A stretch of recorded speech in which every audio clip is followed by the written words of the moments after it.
Welcome to Seeds for Change. And so it's been a past couple of days that have been super difficult, and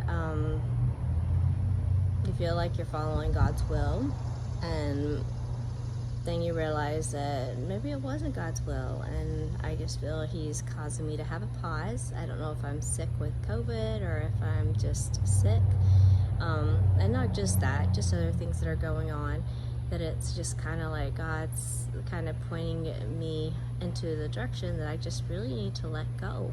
And I truly 100% believe in my heart that I have, but then it just keeps being revealed to me that, like I posted that video with the with the vine that keeps going up the side of the house, and it was cut down, and it went away for a while, but then it started coming back, and so now it needs to be dug up, and it's the same thing. And so that's kind of what I'm dealing with, is getting to the root of the source of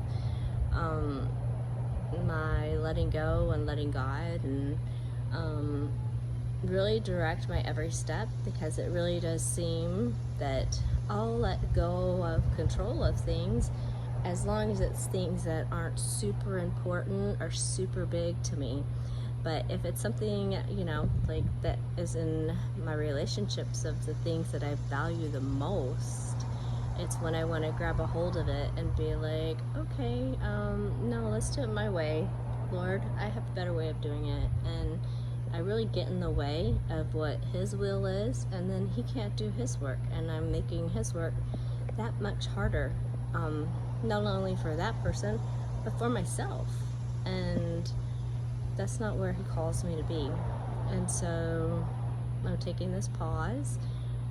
Maybe I'll be away from the video, I don't know, just to reevaluate where God's direction is, where His guidance is, what I need to own up to, and maybe where deeply rooted is my sense of not fully trusting that God has all of this. And I know I'm human, and I know I'm going to make mistakes, but I don't know, for some reason making mistakes seems like so hard, and I just want to be so protective of myself, or, oh my goodness, I can't make a mistake. But I do it often, and I admit that I do. But it's just like, when God calls me to a bigger issue, that it's a bigger thing in my life, I'm like, I pray for you to look into my life and to really call it out, and to really continue to make me humble. And He's answering that, and I'm not liking it. I don't like the refining process. I don't like the pain, but I also know that it's for my will, for His will to be done, that it's refining, and it's actually a blessing, because He's answering my prayers. And little do I realize that I asked for this, and I do see His abundance, and I do see His beauty, and I just want to continue to walk in that path. And so it's sad that I have to be so stubborn, that I have to get sick, or I have to cause a broken relationship, or for me to kind of wake up and be like, okay, evaluate yourself. And so here I am evaluating myself. Super painful and hard, but I know that it's for God's goodness, because He is good, and no matter what, all will be well. And I know my intentions are good, and I'm not going to be perfect.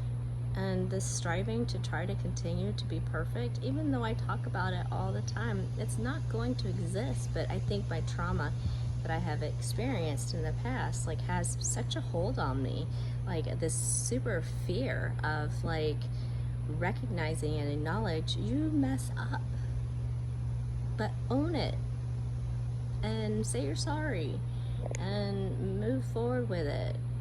But right now I just want to sit in my pity party, and it's really hard to get out of not wanting to sit in this pity party, and the poor me, and the poor attitude. So I guess what I'm going to choose to do is just rest and let God guide me and show me which area to move into next. And I didn't even know if I wanted to do videos anymore, because I was like, okay, maybe that's all a mess up, you know? It's like an all or nothing thinking that I have going on too. You know, I'm always, not always, but I lean towards the, oh, it's all great. And then I go all the way to, it's catastrophic, you know? And there is an in-between, and I really need to learn how to be in the in-between. And so I know I'm not the only one out there that struggles with this, and I don't like putting this out there, but if I can help somebody else know that you're not the only one, because I hated that for myself. Like when I was going through such struggles with my trauma and different things that I was dealing with, and it was just like, I felt it was just like me. I felt it was only me that was going through this.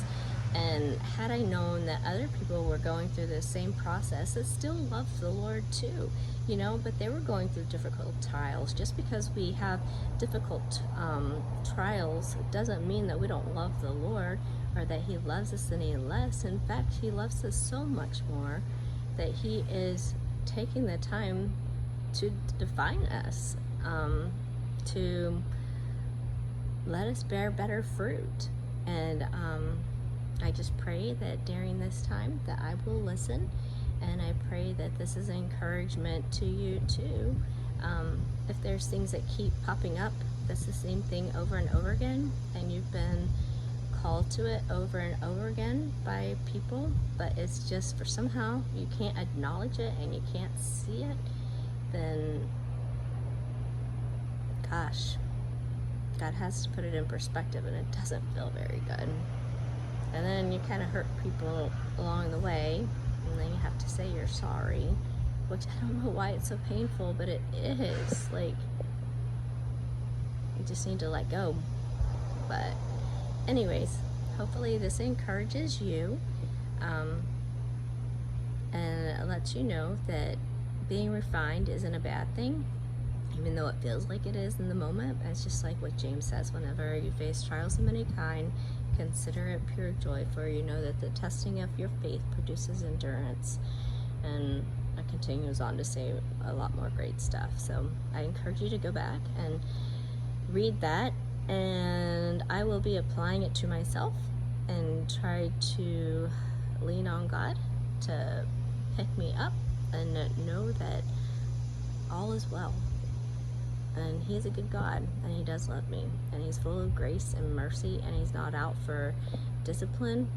He's out to convict and change so that you can be a better light and a better testimony for Him. It's not to condemn me, it's not to guilt me, it's not to shame me, although that is my first reaction. That is where I want to go, and it takes every living thing that's possible inside of me to pull myself out of that and to not go there.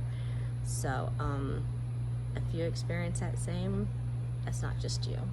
But anyways, have a great day. Thanks. Bye.